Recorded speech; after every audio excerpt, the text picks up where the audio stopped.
It's nice to have so many people here with us today. And what I'll be talking about is self-care for caregivers. And basically, what I have to present to you is a toolbox of various things that you can do that can be helpful. And I think most of us are finding ourselves, particularly at this time during the pandemic, in more of a caregiving role than ever before. So even if we have been caring for elderly parents, we've been caring for our children, we've been caring for family members, I think this has intensified this period of time with us being at home so much more and not having really the access or the comfort to go out as much as we have in the past. So I think it has altered the playing field. So I'm going to relate some things, and they're primarily evidence-based strategies. So here we go.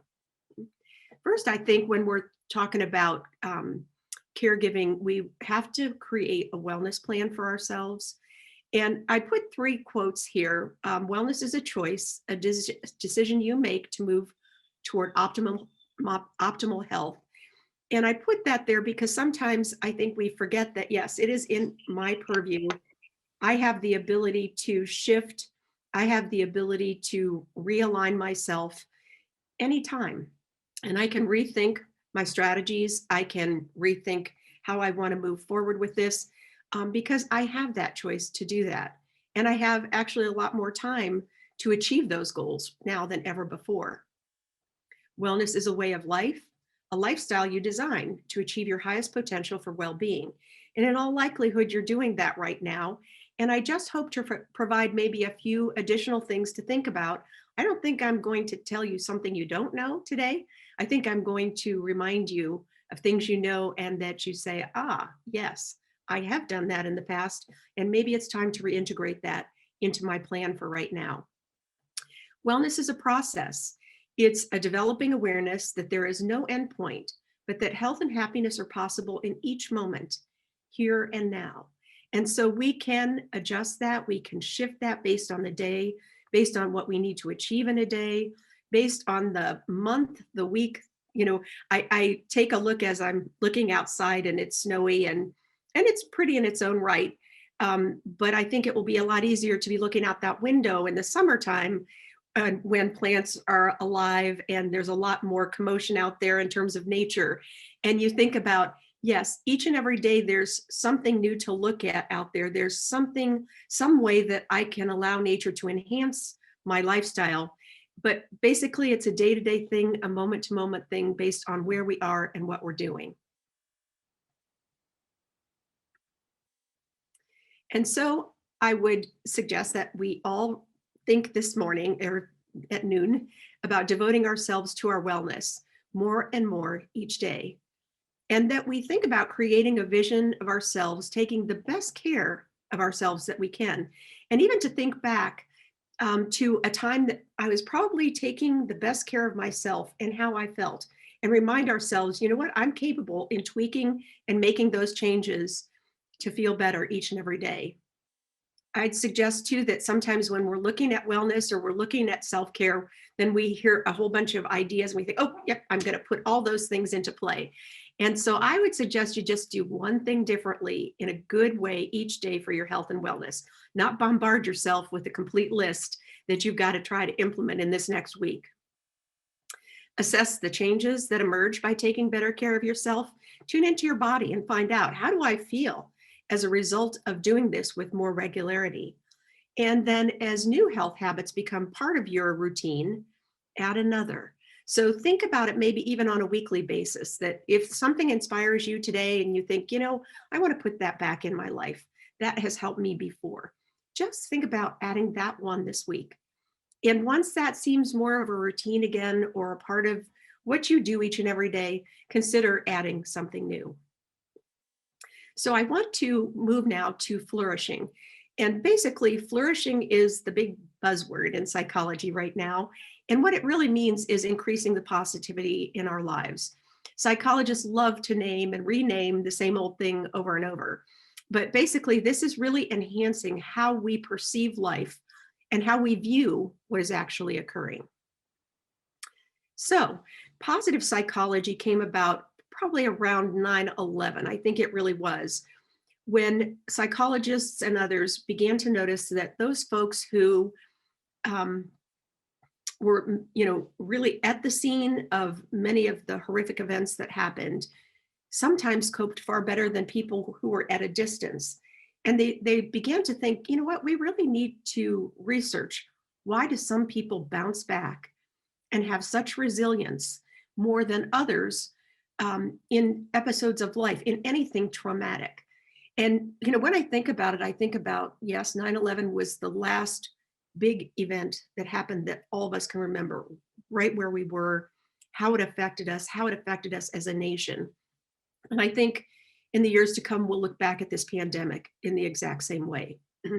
And I think even more research is being attended to currently, trying to understand too, as people manage through this protracted pandemic, some people are doing better than others. And what are the keys?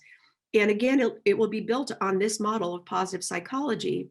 Basically, from the research that came after 9/11, what they found was the more positive people had in relation to the negative in their life. And now we're thinking about by choices we make and by thinking. The more positive to negative the ratio was, people seemed to be more resilient and flourished greatly. So there's a magic number in this, and it's 3-to-1.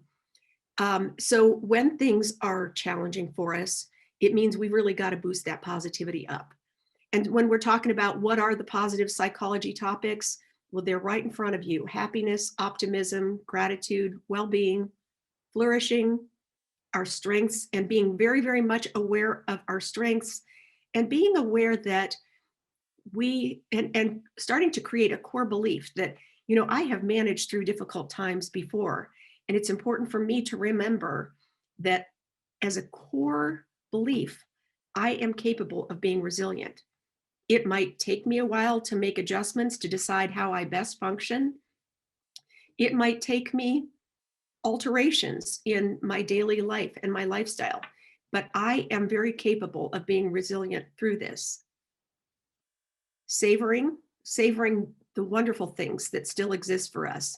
And whether it's a cup of coffee in the morning, whether it's looking outside on a day and savoring the beauty that we do see out there, whether it's savoring a look in the eyes of our loved ones and just noticing how much that relationship and my relatedness with others connects me and makes me feel good and glad. Our kindnesses, joy, serenity, interest in things, hope. And I think we'll talk a little bit more about that, but really the belief that there will be an end to this. Our lives may be forever changed, but there will be a turning point. There will be a point in time that we are moving in a really far better trajectory. Serenity, peacefulness internally, interest, hope, pride, amusement, inspiration, awe, and love. So those are the broad-based things that really lead to that positivity.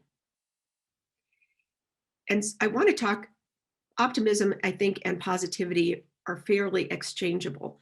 But it's critical that we know that it can be learned.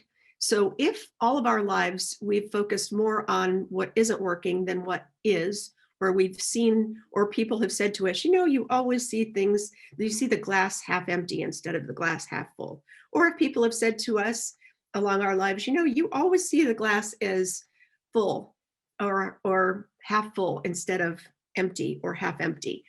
But we can actually learn how to improve our optimism. We can learn to speak to ourselves about our setbacks from a more encouraging viewpoint, which is self-talk. And the goal is to learn how to increase control over how, more than anything, we view life and interpret episodes of life. The consequences, well, I'm not going to read these all to you, but as you look down, you can see that there have been over hundreds of studies that optimists do better in 1,000,001 ways. And generally, these are more behavioral, but take a look at, the next slide that isn't there. I think it's coming. But there are tremendous health benefits from positivity as well. related to our immune system, related to cardiovascular issues. And I think that slide is coming a little, I play with these things and sometimes I surprise myself. But again, what we are born with, without question, is the nature part of things. What we can develop is the nurture part of things. So while, yes, I mean, without question, dynamically, our personalities, when we were born, were genetically prescribed to a point. We've got a lot of ability to work with that. And people ask me all the time, and particularly in private practice, used to say, well, you know, I've just always been on the more negative side of things, or I've seen always the, you know, the darker possibilities. And often I anticipate the worst case scenarios because I want to be prepared. And we can tweak that and shift it so our perspective can be healthier for us. And it, again, a lot of times people say, well, I was raised in a family of so much negativity, and I don't think I know any other way. Or my parents were that way. Yes, I think that happens a lot of times, but there are ways to make some course correction that can be more beneficial to all of us. So the big question is, how much can we change? Well, here it is. Positive psychology has identified at least 14 interventions that I'll get to in a minute that raise happiness persistently. So what they found, and this was one of the predominant researchers, was that genetics pretty much prescribe only 50% of what our outlook in life is. That's pretty astounding. Most people would guess it's far more. Under our own control, and what that means is how I choose to think and what I choose to do behaviorally. That makes up 40% of the outlook in life. Then a lot of times people say circumstances. Well, you know, no wonder he's so happy all the time, or of course she's so happy. Look at her life. Only 10%. It's not that much. Our own control is significant. And so the interventions we'll talk about are ones that we have the ability to make those shifts for ourselves. And so explained a little bit more, and I know you'll have access to this PowerPoint if you want it, but this explains what she did in her research. And the set point, again, is the genetic piece. Intentional activity, and this is the piece that's most important to psychologists, would be cognitive experiences, and we'll talk about that, behaviors, and altering our perspective about ourselves, our lives, and the world in general is that 40%. And then circumstances, again, demographics, gender, ethnicity, personal experiences, the triumphs, and the traumas in life, and life status, marital status, educational level, health and income, and physical attractiveness. And I think it's interesting too that in our culture, I think people attribute happiness so much to physical attractiveness, and that's just not the case.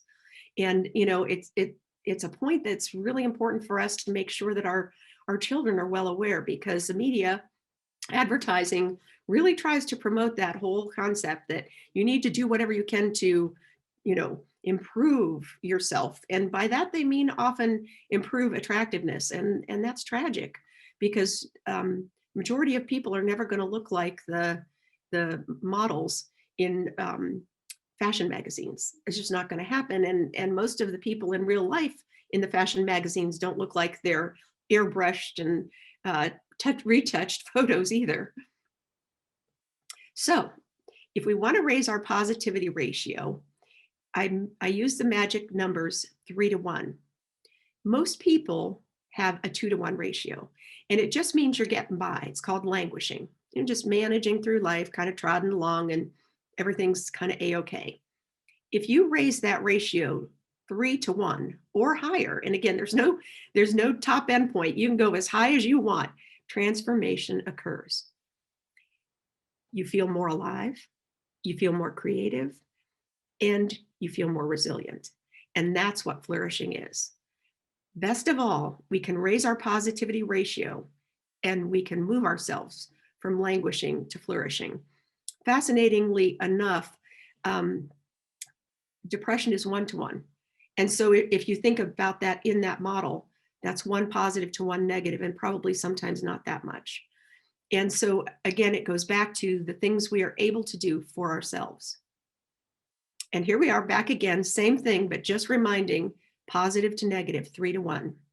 And this was that slide that I moved around and couldn't find. But this, it makes us feel good. It builds good mental health habits and psychological strengths. It builds our social connections. And think about that. Most of us move toward positive people. Most of us move away from people who are not positive. Or if in perpetual social connections, all we're hearing is negativity, it zaps us of our energy. And most of us kind of pull back from that. Positivity transforms your future. People who have a tendency to dream, basically, optimistically, feel better, and often have more buoyancy to create actually better outcomes. It puts the brakes on negativity, and it obeys that tipping point. You can increase it, it broadens and builds, and it builds physical health. And that's amazing. And here's the physical health piece. Lowers level of stress-related hormones, increases levels of growth-related and bond-related hormones. When we're more positive, we have higher levels of dopamine and the opioids, the feel-good, naturally producing things. It enhances our immune system, diminishes the inflammatory response to stress, lowers our blood pressure. We experience less pain, fewer colds. It enhances sleep, and we have longer lives. And I'll tell you, I'll sign up for all of those things.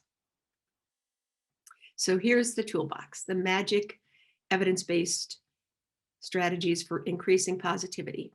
So this one's no surprise. This has been in the popular press over and over and over again. And Oprah popularized it a number of years ago.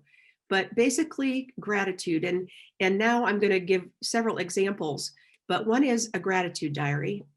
Every few days, write 3 to 5 things that you liked. And you can include what happened to me. How did it happen? What did I do right? If you want to enhance it a bit, you can also write one thing you didn't like and ask yourself, how is it also good, a blessing in disguise? Find 2 or 3 ways it helps you. You know, I think many of us have talked a lot about the silver lining in this period of time. And there are, you know, when you think about it, and this is probably one of my greatest feelings about it, is I think there have been tremendous reconnections in family and social life, more time spent at home, more time in communication a lot of times, eating dinner together. To me, that's a huge positive in families. So there have been a number of pieces and puzzles that hopefully may continue at a point in time that we can be much more social, and we're on the other side of this. Count your blessings. Recast aspects of your daily life that before seemed hidden from view or altogether mundane as veritable gifts to be cherished. I would tell you that nature has become so much more in my awareness during the pandemic.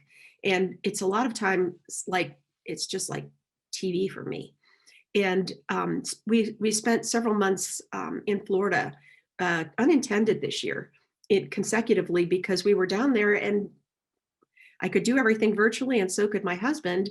And frankly, we both were uncomfortable about getting on a plane and coming north. So we figured as long as we could do that, we would stay there. And being in Florida certainly allows you to be outside in nature.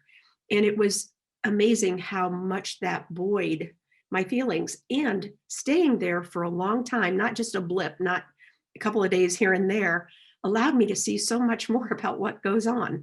So I would watch for all kinds of things. I've become a birder in this time, excuse me. But I can identify birds now. I can tell the difference between an osprey and an eagle. I look for all of the rare birds in Florida, and I keep track. And it's been really a lot of fun, and to read about birds and the amazing things that they do, their habitats and their mating kinds of things. I mean, they're fascinating little creatures. And certainly the marine life is exquisite there. And there are these cute little hoot owls, and they burrow. They're called burrowing owls. And I anytime I would drive to the grocery store or anywhere, I'd be on the lookout for those little owls. And they perch on a little thing. It's just like a little couple of sticks that they put out there, and then they watch for predators and they build these elaborate nests. And we went to some online lectures about them, but it's fascinating how there are so many aspects of what's going around us. And they've always been there. They didn't just come for when I was down there for a couple of months. I came alive to them. And it fascinates me that if we spend the time to look around, to see more, to see the magic that exists in our daily lives, that we sometimes get so busy that it's missing from our point of view. There are so many gifts to be cherished. And again, Oprah popularized this idea, and her gratitude journal was just writing down 5 things you love each day, which is a marvelous concept. Research supports it. Those who regularly draw their attention to aspects of their lives that make them feel blessed increase their positivity. This is a little dangerous because I do not have a watch in front of me. So I'm going to, look. And I'm a great talker. So if it's going overboard, just click me off and I'll just keep going. I'll be here all afternoon talking. Another gratitude piece is to write down who has been kind or helpful. Jot 2 or 3 people who have been kind to you, people you ought to thank. How do you feel when you review those memories, when you think about their enhancement of your life? A gratitude visit, and we can do this virtually. Pick one person who has been helpful. Write a letter of appreciation, 1 or 2 pages. Laminate it or frame it. Take it to them, read the letter and leave it, or email it. It's amazing. I love the written word and I love cards. And I would tell you that the majority of time in, my life, as I get busier, I get sloppier with that and I'll dash something off. And now, and during the holiday time, I took a lot of time to correspond with people that I typically do not do. It was really fun. I like that sense of connection. And again, that's what this kind of thing can be as well. A gratitude experiment, jot down 3 things in the past 24 to 48 hours that you feel good about and would like to see continue. Jot down 1 or 2 things you did feel were good, right, ethical, or noble. Some things you approve of. How did you feel? Next thing is heartfelt sincerity. It matters. Again, and I say this with busy lifestyles, we get on autopilot and we are often robotic, and we need to unnumb our hearts, feel things, let it be open to absorb the goodness around us and connect to the goodness. When you think about it, and again, I see it in myself, as I'm chasing in the world and need to go from here to there and there to there, and I need to add things to my life and go hop here and take care of this, I really am on autopilot and often not tuned in. If we unnumb and we get tuned in more, I think that's what we're seeing happening during the pandemic, because I think we are not going as many places and we're more tuned in the moments that we are with people. And the research also says that insincere positivity isn't positivity at all. So, we've often heard fake it till you make it and just put a smile on your face, even when you're feeling blue. Well, to a point, and I mean to a point, we have our social facades that we feel we often need to have, but don't live that way, because positive words not matched with positive feelings increases stress hormones in the body. So we want to feel congruent. We want to feel in sync with our emotions the majority of the time. Finding positive meaning. Again, I think we're doing that daily in this time. Find positive meaning more frequently within your day-to-day circumstances. Most of the circumstances we face in life are not 100% bad. So the chance to find the good and honest honestly accentuate the positive is present, even if it's simply just to realize, and I've said this many times and I've heard this many times, this too shall pass. When we reframe unpleasant circumstances in a positive way, we boost those odds that positive emotions like hope will flow forth. And basically, these techniques are called cognitive reconstruction, cognitive reframing, and basically reframing the event in a way that allows us to see possibility and hopefulness because it is always there. Savor goodness.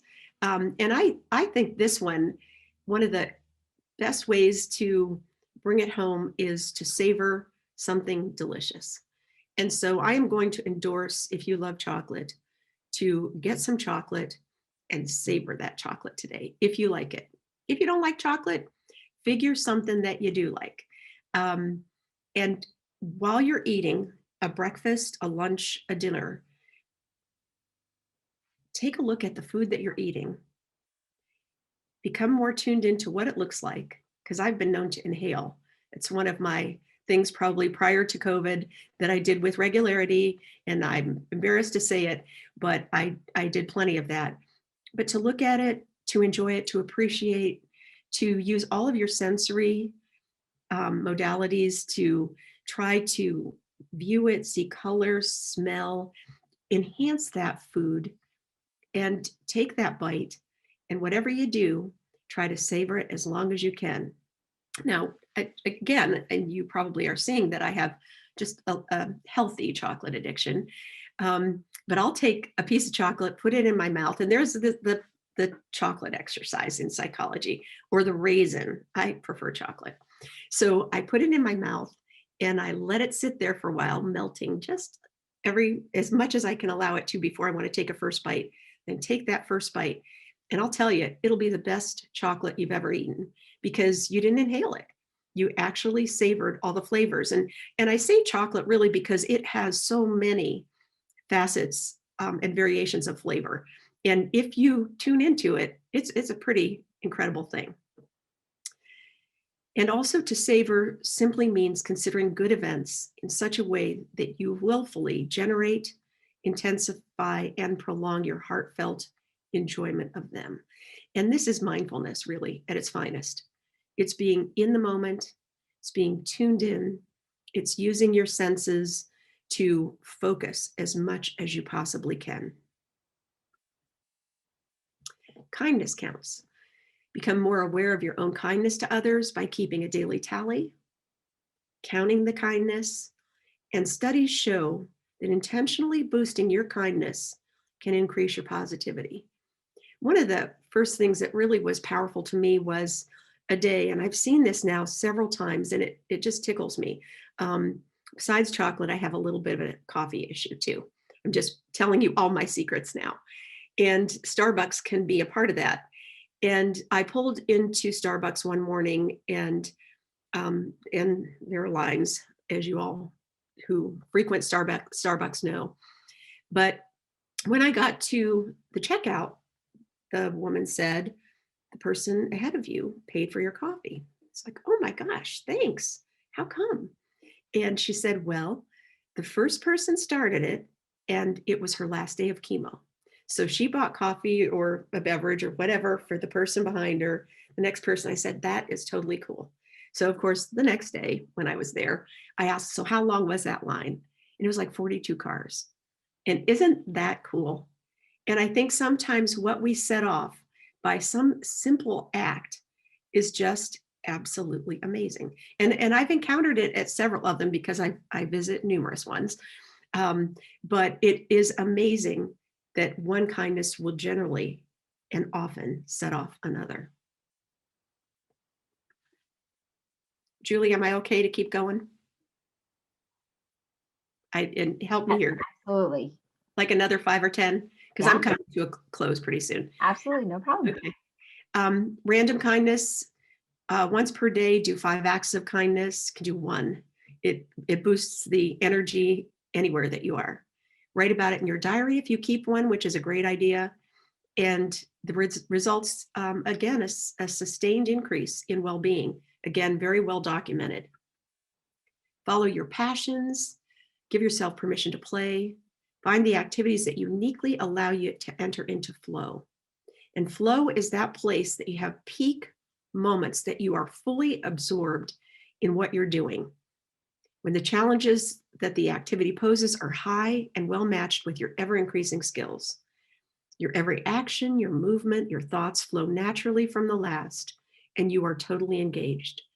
See if in this period of time you can't find your flow and the things that elicit more of a sense of flow in your life. Dream about your future and do it in a positive way. Visualize your future successes in great detail. And visualization, this is powerful, has been shown to activate the same brain areas as actually carrying out those same visualized actions. And that's why there's sports psychology. And that's why, and I would bet you in all the sports events that we're watching, most of those folks have sports psychologists who are encouraging them to just do this. And we can do it in every aspect of our daily lives. We can act as if. Connect with nature. And I've talked about this. I've bored you half to death, I'm sure, with my owl stories, my bird stories, etc. But people who spend 20 minutes or more outside when the weather is good experience a boost in positivity and have more expansive thinking. And when you think about it, and I'm looking outside, and again, no, and this, it's cold. I'm not going to go out there and stand, but just looking out, there is so much beauty. And I don't know, a year ago, I would tell you, oh man, it's pretty gray out there and kind of bleak. And I wish I could see something green. But my nature enhancement skills have increased to a point that even the monochromatic grayness of it holds real beauty. And, if we can begin to see it, if we can spend the time, and because, really, and it is too hard at degrees in the 20s to go out and stand for 20 minutes. So I'm not going to endorse that, but we can look outside. We can, when all else fails, if it's a pretty nasty day out there and it's hard to find anything, there are nature channels. There are actually beautiful animal channels, to watch fascinating things on television. So we can use media to be helpful in that as well. But studies show that people can put themselves on healing trajectories by spending time outdoors, connecting to nature. And actually, it's why hospitals began to put more emphasis on having a view outside, because they knew that it had the healing quality to help people along in their recovery. Open your mind. Mindfulness is that skill that is learned and practiced by focusing on the present moment and being experientially open. It is so simple and it is so hard to stay in the moment, to not allow ourselves to go back to what happened yesterday or light years ago, and not go too far forward, to stay right here, right now. Practice that awareness. And people who meditate show increases in the left side of their brain activation. And generally speaking, that is always linked to greater positivity. Mindfulness is being open to goodness, however it arrives. Practicing acceptance, not analysis. Open your heart. And there are, if you enjoy meditation, I would really urge you to just look online. There are loving kindness meditations. They involve quiet contemplation, training your emotions toward warm, tender, compassionate feelings, directing those toward yourself and others in an ever widening circle. They're beautiful, and they're just a wonderful thing to do at times when you're feeling stressed. Develop distractions. Oh, distractions are marvelous. And I think we need to think about when in feeling overwhelmed, which a lot of us can identify with. I think overwhelmed is kind of a buzzword these days. Just when it feels like too much, think about distractions.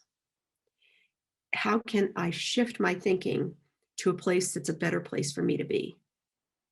They demand your full attention and they're good for you. So find more healthy distractions, things that work for you, because each of us is captivated by different things.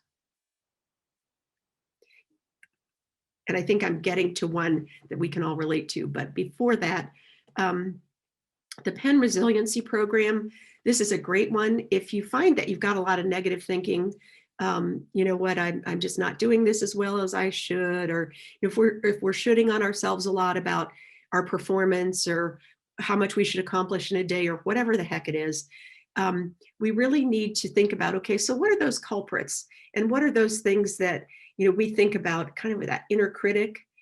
And you can even write it down, and then you can have disputation, and you can write on cards, what are the ways that I can dispute that? And basically, it means that you are disputing the negative or the stinking thinking that is more a creation of your own self-talk that's negative than reality. And we all do it. And I will tell you that I know there are males in this crowd too, but women are seemingly more famous for doing this. We just seem to be harsher. Men can brush it off differently. And truthfully, it is structurally a brain issue. The corpus callosum, that which divides the two hemispheres, is different in a man and a woman. And men are more linear, and we aren't. Women tend to go in multiple directions all at the same time. And so that's a beautiful capacity. It's why we really, at times, multitask so beautifully, which can be good and bad. So the ability to dispute and have positive disputation and dispute those times that we're really our own inner critic is very, very important. This is the one. Assess your media diet. If it bleeds, it leads. The rule of thumb for broadcasting. And I will tell you, I have really tried to limit all of the media, all of the overarching, over and over and over monotonous things that just will absolutely evoke anxiety and stress in most all of us. And so I try to find a neutral source to read every morning, so I'm at least current with news, but I steer clear, because even the voices, even if I had my television on right now and I wasn't watching it or really listening to the words they were saying, you'd hear the voice modulation and it would sound like something horrible was coming right now, you know, right down the road. They are programmed. They want to draw crowds. They want to draw people in. And what is it? You know, if it bleeds, it leads. The more horrific, the more horrible, the more earth-shattering, the better in terms of drawing crowds.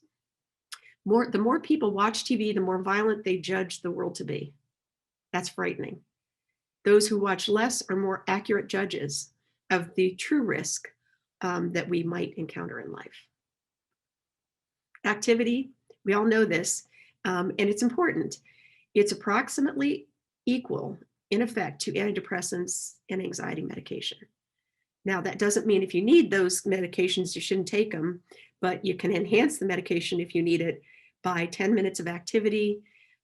It will produce the effect, but 30 minutes is optimal. Social support, we all need to be connected.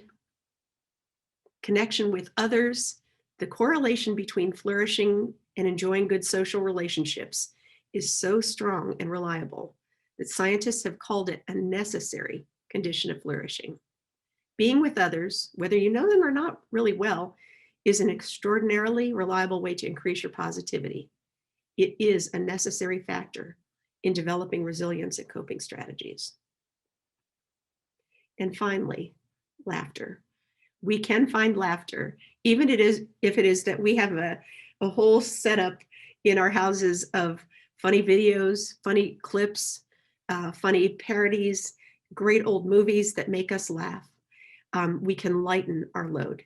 And I try really from about 5 to 6 on to lighten things with what surrounds me, with music, with visually whatever I watch or do, by being in as comforting of an environment as I can, and to find humor, to find the beauty and the humor in life.